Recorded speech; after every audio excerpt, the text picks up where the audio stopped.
Today's story in Śiva Purana series is from chapter 6, the dispute between Lord Brahmā and Lord Vishnu of Rudra Samhitā. Brahmā said, when Lord Nārāyana continued to sleep, an excellent lotus of huge size came out of his navel as desired by Lord Śiva. Exerting himself as before, Lord Śiva created me from his right limb. Deluded by his illusion and weakened in knowledge, then, O sage, by the will of Śiva, an auspicious voice, perform penance, was heard from the sky which dispelled my delusion.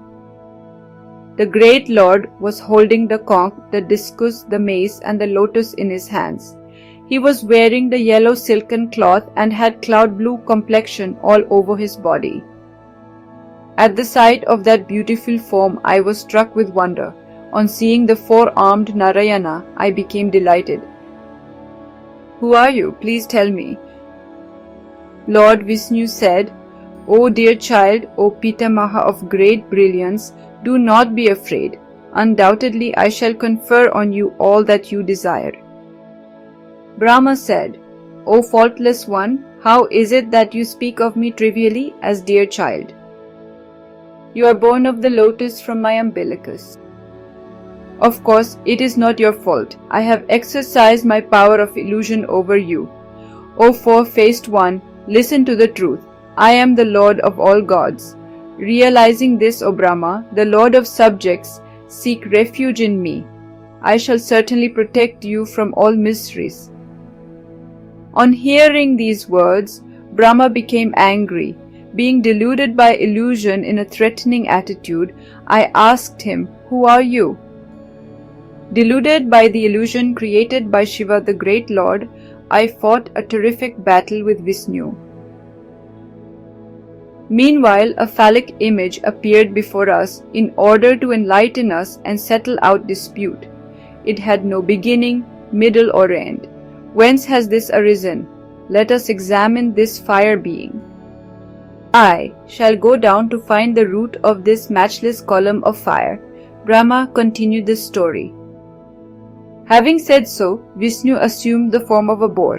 I, Brahmā, became a swan. Endowed with wings on either side, I flew up. Nārāyana, the soul of the universe too, became boar then. Thus performing obeisance and prayer to quell our earlier pride, O foremost of sages, we spent 100 autumns therein. A kalpa had elapsed according to human calculation, when Visņu thus went down and wandered in his eagerness to come out victorious. For 1,000 years, Visņu's downward course continued. He did not find even the smallest trace of the root of the linga. Brahmā, too, spent the same time in going up. From a desire to know its top as quickly as possible, I exerted myself and was exhausted. Unable to see the top, I came down after some time. Similarly, Lord Vishnu, the lotus-eyed, too became weary. Appearing like the Lord of everything in his huge body, he too rose up. We bowed down to linga at his back, sides and in front. He mused within himself, what can this be? That form can't be directly expressed. It is without action and name. Both of us, Hari and I, with the peace of our minds, became eager to perform obeisance. We do not know thy true form, what you are, who you are. O Lord, please hurry up to reveal your form to us. What happened next? Well, that is our next story in the Śiva Purana series. This was chapter 6, the fight between Lord Brahmā and Lord Vishnu, Rudra Samhitā, Śiva Purana.